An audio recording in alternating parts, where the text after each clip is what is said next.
Good morning, everyone. My name is Kisha Loknoran, and my assigned topic is about implementing a curriculum daily in the classroom. The desired learning outcome is first, review the components of a daily plan for teaching. Second, identify intended learning outcomes. And the third one, match learning outcomes with appropriate teaching methods. Implementing a curriculum daily in a classroom. Applying the curriculum in the classroom involves the interaction of teachers, students, and program resources in a school setting. As educators, we are only as effective as what we know. So if we have no working knowledge of what students studied in previous years, how can we build on their learning? If we have no insight into the curriculum in later grades, how can we prepare learners for future classes? Ordered number 70, school year 2012, teachers of all public elementary and secondary schools will not be required to prepare detailed lesson plans. They may adopt daily lesson logs which contains the needed information and guide from the teacher guide or TJ, and teacher manual or TM, reference material with page number, intervention given to the students, and remark indicate how many students have mastered the lesson or are needing remediation. On the other hand, teachers with less than 2 years of teaching experience shall be required to prepare daily lesson plan, which that includes objectives, subject matter, procedure, assessment, and assignment. The main parts of a lesson plans are: first, objectives or intended learning outcomes. Second, subject matter. Third, procedure or strategies of teaching. Fourth, assessment of learning outcomes. And fifth, assignment or agreement. Intended learning outcomes or ILO. So these are the desired learning that will be the focus of the lesson. Learning outcomes are based on taxonomy of objectives presented to us as cognitive, affective, and psychomotor. Bloom's taxonomy has revisited by his own student Lauren Anderson and David Cratwell. Bloom's taxonomy in 1956. First, evaluation. Synthesis. Third, analysis. Fourth, application.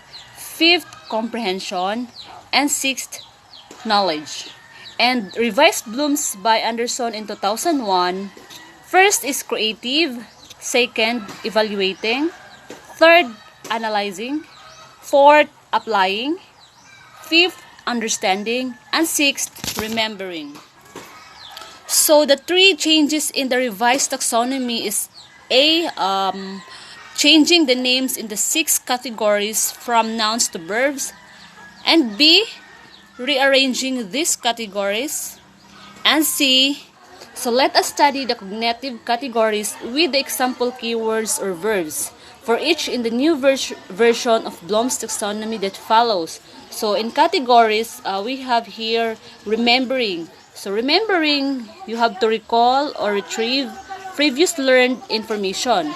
And the example keywords are defines, describes, identifies, levels, lists, outlines, selects, and states. And the next one in categories was understanding. So you have to comprehend meaning, translation, state problem in own words, making meaning. And the example keywords are comprehend, explains, distinguishes, estimates, gives, examples, interprets, predicts, rewrites, and summarize. So in applying, use the concept in new situation applies that has been learned in new situation. So the keywords here are applies, changes, computes, operates, constructs, modifies, uses, manipulates, prepares, shows, and solves. So the next one is analyzing. separates materials or concepts into components parts so that the organization is clear, distinguishes between fact and inferences. So the keywords here are breaks down, compares, contrasts, diagrams, differentiates, and discriminates. And evaluating makes judgment about the value of ideas or materials. So the example keywords are appraises, compares, criticizes, defends, describes, discriminates, evaluates, interprets, justifies, and summarizes. So the last one is creating. So builds a structure or pattern from various elements. Put parts together to create a whole, to make new meaning and structure. So the example keywords are composes, compiles, designs, generates, modifies, organizes, rearranges, reorganizes, revises, rewrites, summarizes, and creates. So these are the three levels of knowledge. First, factual knowledge. It is an ideas, specific data, and information. And the second one is a conceptual knowledge. Words or ideas known by a common name, common features, multiple similar examples, which may either be abstract or concrete. So the third one is a procedural knowledge. How things work, step-by-step actions, methods of inquiry. So take note, the intended learning outcome should be written in the SMART way. S stands for specific, M stands for measurable, A stands for attainable, R stands for result-oriented, and T stands for time-bound. Number 2 is the subject matter or content. It is the what in teaching and comes from the body of knowledge that will be learned through the guidance of the teacher.